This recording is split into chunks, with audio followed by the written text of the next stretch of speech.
Hello everyone, कैसे हैं आप लोग सभी के सभी। एक बार फिर से आप सभी का स्वागत है आपके अपने YouTube चैनल विजन बैंकिंग पे। उम्मीद है सभी अपने घर में सेफ होंगे, सुरक्षित होंगे और आप सभी की तैयारी बहुत ही शानदार तरीके से चल रही होगी। इस सेशन में आपके साथ डिस्कस कर रहे होंगे SBI clerk mains 2023 self given exam analysis को लेके। 25 फरवरी फर्स्ट शिफ्ट में मेरा पेपर था आज, तो एक एक करके सारी चीजें देखेंगे। कितने टोटल अटेम्प्ट हुए, पेपर का डिफिकल्टी लेवल क्या था, पेपर का सीक्वेंस क्या बन रहा होगा, इन सारी चीजों पर डिटेल में डिस्कशन कर रहे होंगे। तो आप सभी से भी रिक्वेस्ट है, जिनका भी पेपर हो चुका है या फिर अगर आपका सेकंड शिफ्ट में पेपर है और उसके बाद आप इस वीडियो को देख रहे हो, तो एक बार कमेंट सेक्शन में जरूर बताना कि आप किस स्टेट से आपने फिल किया था और आपके नंबर ऑफ अटेम्प्ट्स कितने रहे मेंस में। ओवरऑल अटेम्प्ट बताना, बाइफरकेट करके बताने की जरूरत नहीं है, सिर्फ आप ओवरऑल बताना, क्योंकि ओवरऑल ही कट ऑफ बन रहा होगा आपका एट द एंड ऑफ इस एग्जामिनेशन में। ठीक है, तो एक हम्बल रिक्वेस्ट है कि जरूर कमेंट सेक्शन में सभी के सभी लर्नर्स बताएंगे। एक तो इसमें डिस्कस करेंगे सेल्फ गिवन एग्जाम एनालिसिस के बारे में, और जो बच्चे 2024 के एग्जाम की तैयारी कर रहे हैं उनके लिए बहुत ही इंपॉर्टेंट चीजें इस सेशन में है। तो थोड़ा सा वीडियो को बिल्कुल एंड तक देखना कि क्या क्या चीजें हैं।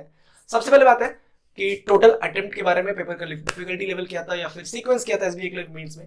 तो सबसे पहले जैसे हर बार आते दिख रहा था कि पहले जनरल अवेयरनेस आता है, फिर इंग्लिश आता है, फिर आपका क्वांटिटी एप्टीट्यूड, फिर आपका रीजनिंग एबिलिटी का क्वेश्चन दिख रहा होता है। जनरल एबिलिटी बहुत सस्पेंस रहता है ना कि कितना वाइड कितना वास्ट चला जाएगा। सबसे पहले थैंक यू कपिल काठपाल सर को, जिन्होंने जो लास्ट के 5-6 सेशन लिए थे, जिनका भी अब सेकंड शिफ्ट वाले तो नहीं देख पाएंगे इस वीडियो को, जिनका भी 4 मार्च को पेपर है ना, एक रिक्वेस्ट है आप सभी से कि अगर आपको लगता है कि आपकी जनरल अवेयरनेस में तैयारी उतनी अच्छी नहीं है ना, तो कपिल काठपाल सर की जो 5-6 वीडियोस है ये लास्ट की, स्पेशली वो आरबीआई वाली मैराथन देख लो आप, बैंकिंग रिलेटेड जो भी है।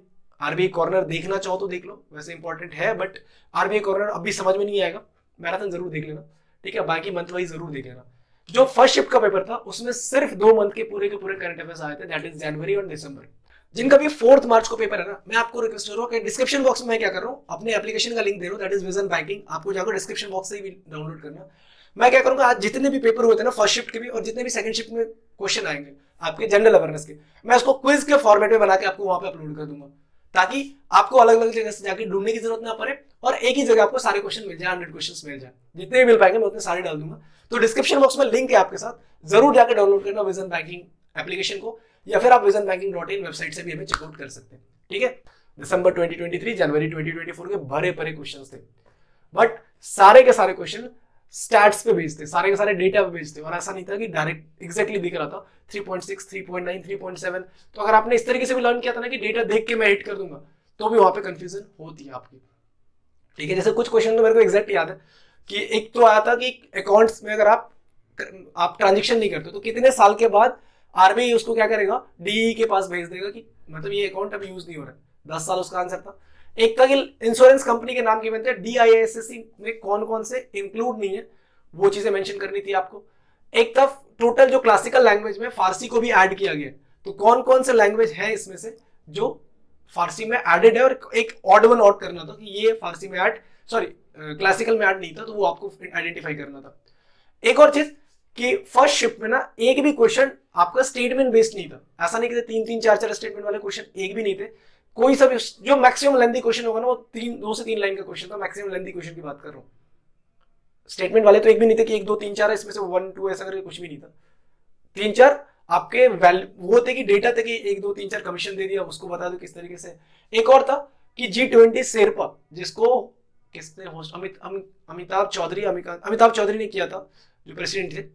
तो उनमें कौन कौन से ऐसे थे जो G20 शेरपा नहीं थे, तो मुझे लगा सुरेश प्रभु शायद नहीं थे जो उसमें से ऑप्शन था, बट एक बार आप लोग चेक कर लेना कि यही एक था कि अक्टूबर वाला क्वेश्चन आया वो, तो बाकी सारे क्वेश्चन थे और डुएबल क्वेश्चन थे। मैंने 21 अटेम्प्ट किए, मतलब फर्स्ट गो वाले क्वेश्चन बता रहा हूँ कि मैंने 21 अटेम्प्ट किए, एक गो में बनाते बनाते चल, जो मतलब जो लग रहा है कि श्योरिटी है उस पर बात कर रहा हूँ मैं, 21।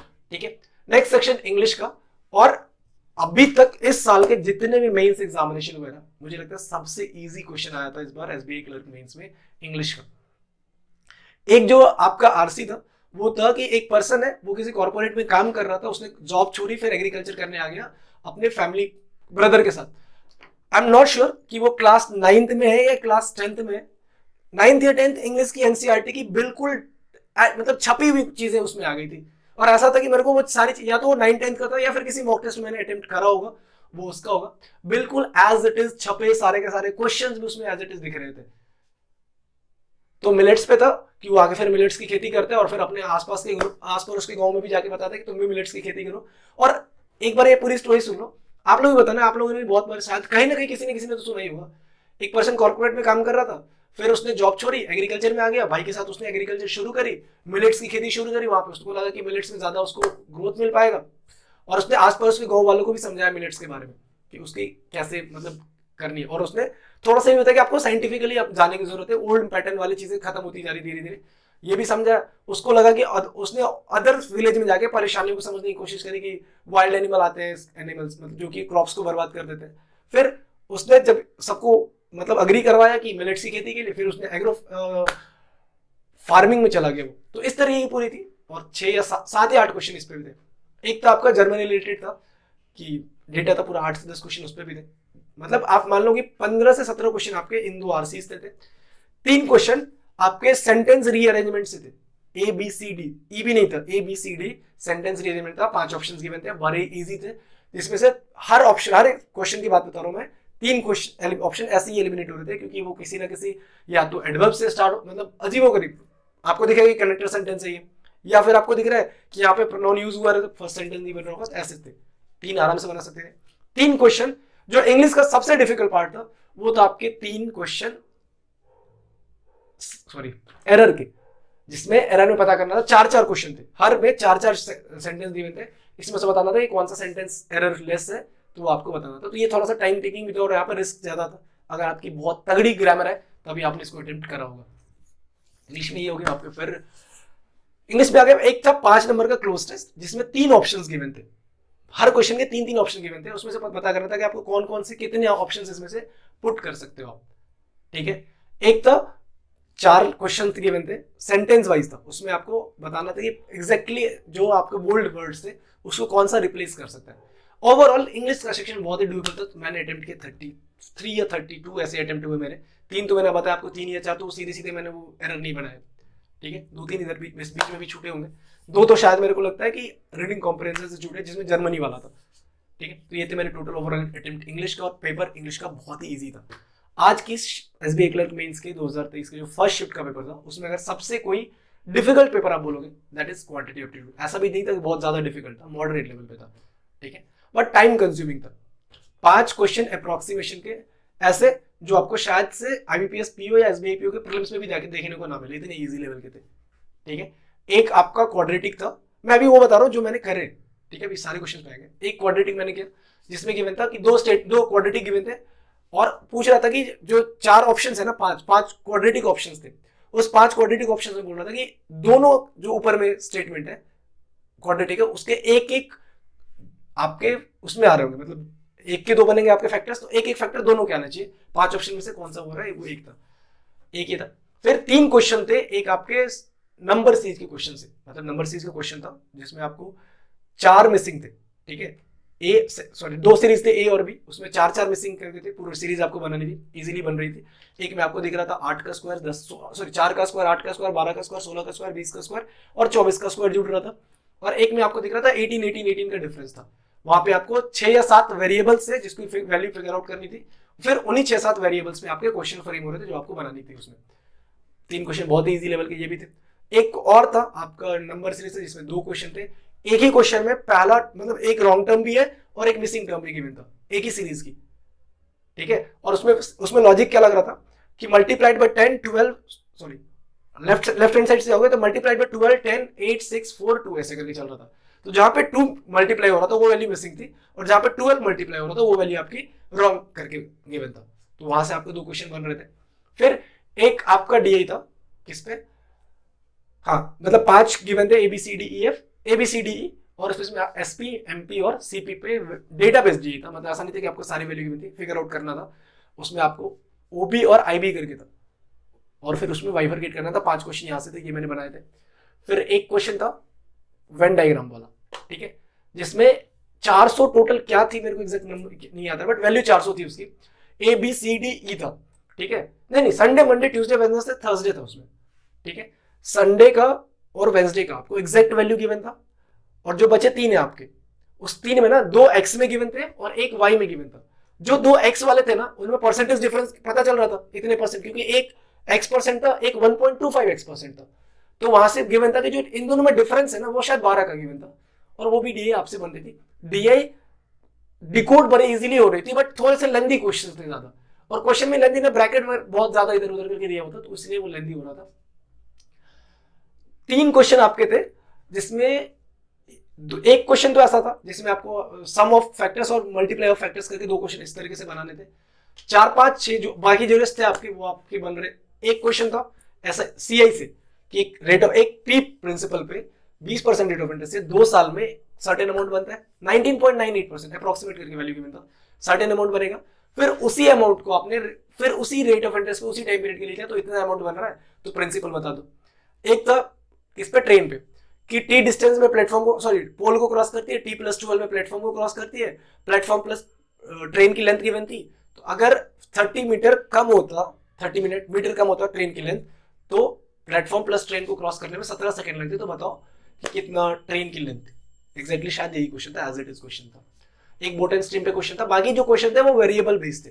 तो 24 या 25 क्वेश्चन मैंने अटेम्प्ट किए क्वांटिटेटिव एप्टीट्यूड से। मैंने बताया कि क्वेश्चन बन रहे थे बट लेंथी ज्यादा थे, क्वेश्चन ज्यादा थे, डीए डिकोड हो रहे थे बट लेंथी ज्यादा क्वेश्चन थे।